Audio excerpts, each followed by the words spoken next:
Hi guys, உங்கள் driver ராகுல். இப்போது நம்ம இகே ஸ்டேட்டஸ்லேருந்து இந்த அர்மதாக்கு ஒரு பொருள் வாங்க வந்தோம்னு சொன்னாங்கல்ல, அந்த கிளாம்பு தான் இப்போ நம்ம அதை மாட்ட போகிறோம். இப்போ ஆல்டர்னேட் வந்து வேலை செஞ்சாச்சு. இப்போ அந்த பெல்ட்டோடு சேர்த்து நம்ம மாட்ட போகிறோம். வாங்க பார்க்கலாம்.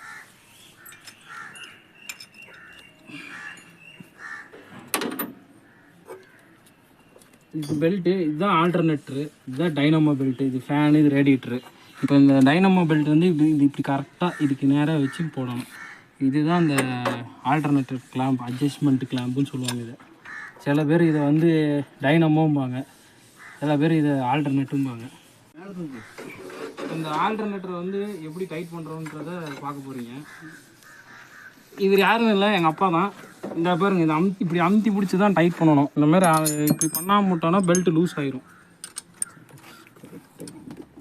இப்படி தான் பண்ணணும். அது கரெக்டாக 12 சைஸ் போல்ட் வச்சு கரெக்டாக இந்த இந்த இந்த டைட் இருக்கணும். அப்போ இருந்தால் தான் பெல்ட்டு கட் ஆகாது. இப்போ பார்த்தீங்கன்னா ஆல்டர்னேட் வந்து மாட்டியாச்சு. இங்கே பாருங்கள், மாட்டினா இதுதான் கரெக்டான பெல்ட்டில் இந்த டைட்டில் வச்சு கரெக்டாக மாட்டியாச்சு. இப்போ அடுத்தது என்னென்னு பார்த்தீங்கன்னா ஆயில் ஏர் ஃபில்டர் வந்து மாட்டணும். ஏன்னா புதுசாக இருக்கேன்னு பார்க்குறாங்க. இந்த 1997 மாடலுக்கு இந்தமாரி ஆயில் ஃபில்டர் தான் வரும். லேட்டஸ்ட் வண்டி பார்த்தீங்கன்னா பேப்பரில் வரும் ஆயில் ஃபில்ட்ரு. ஆல்ரெடி நம்ம வந்து பாட்டம் வந்து ஃபிக்ஸ் பண்ணிட்டோம். இப்போ நம்ம என்ன இருக்குங்கிறத, உள்ளே என்ன இருக்குங்கிறத பார்க்க போகிறோம். அப்புறம் எப்படி இதை வந்து கப்பையும் மாட்ட போகிறோங்கிறத இந்த வீடியோக்குள்ளே வாங்க போய் பார்க்கலாம். இதுதான் அந்த ஃபில்டரோட இது கீழே பார்த்தீங்களா ஆயில் தெரியுது, இதுதான் ஆயிலோட இந்த லெவல் வந்து பார்த்தீங்கன்னா இங்கே கோடு வரைக்கும் இருக்குது. இந்த அளவுக்கு இருக்கணும் கரெக்டாக.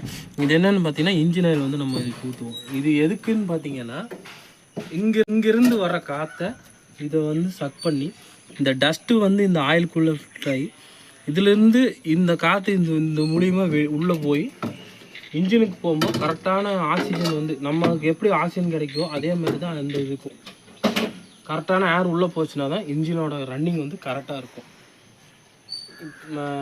இந்த ரன்னிங் வந்து கரெக்டாக இருந்தால் மட்டும்தான் கரெக்டான ப்ராசஸ் வந்து இந்த இன்ஜின் வந்து கரெக்டாக வேலை செய்யுதுன்னு அர்த்தம். இந்த வீடியோ உங்களுக்கு பிடிச்சிருந்தா லைக் பண்ணுங்கள், சப்ஸ்கிரைப் பண்ணுங்கள், மறக்காமல் கமெண்ட்டில் சொல்லிடுங்க.